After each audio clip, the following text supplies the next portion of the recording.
how did we begin?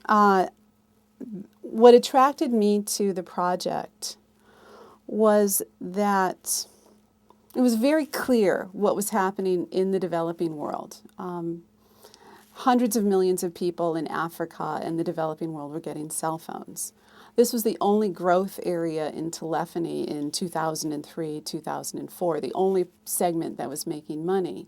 And it was changing the GDP of these countries, because every % penetration of cell phones, you'd get, a certain amount of GDP growth.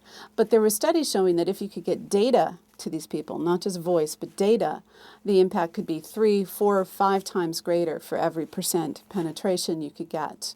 But how do you, make something for the developing world and get them to them? Now, that's when I ran into Nicholas Negroponte, who said, hey, let's make a $100 laptop and let's get the governments to buy the laptops en masse and give them, 1-to-1, 1 laptop per child. And I thought, oh my gosh, Nicholas figured out the business model. Of course, we became nonprofit to do this business, but then it became my job to make the $100 laptop cost $100, which, it is a little bit more expensive. We could have hit 150. It's at 188, and there's reasons for that, and I can defend them. But still, it's the lowest cost laptop ever made, the lowest power laptop ever made, and the greenest laptop ever made.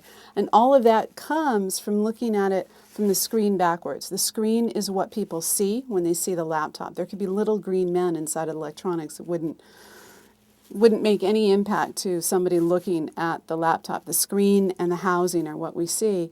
And so if you can lower the cost of the screen and the electronics behind it and lower the power consumption, you can deliver amazing results. The whole architecture, most displays have motherboards. So the question was, how do you make a display that costs less than $100, because that's a real barrier to a $100 laptop.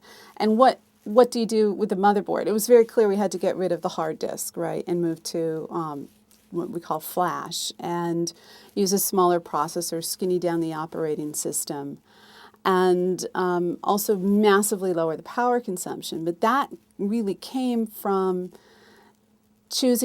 really noticing, working with the chip manufacturer. I asked them a question. I asked them every month for about 6 months, and they finally answered this question.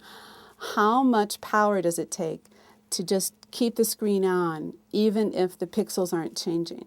Well, the answer was 2 to 3 watts. And by that point, I had reinvented a screen that was, 1 watt instead of a usual screen is like 7 watt power consumption. And so I just thought that was stupid to sort of keep a CPU on to, consume 2 to 3 watts plus the whole motherboard just to drive a screen with the same pixels on all the time. Say you're reading something and just the pixels aren't moving around. There's no video on the screen. Everything's sort of the same. Well, it turns out that I know a lot about display, but maybe the people, I didn't know this was going to be so technical. I'm just wondering how to do a technical talk to a non-technical audience.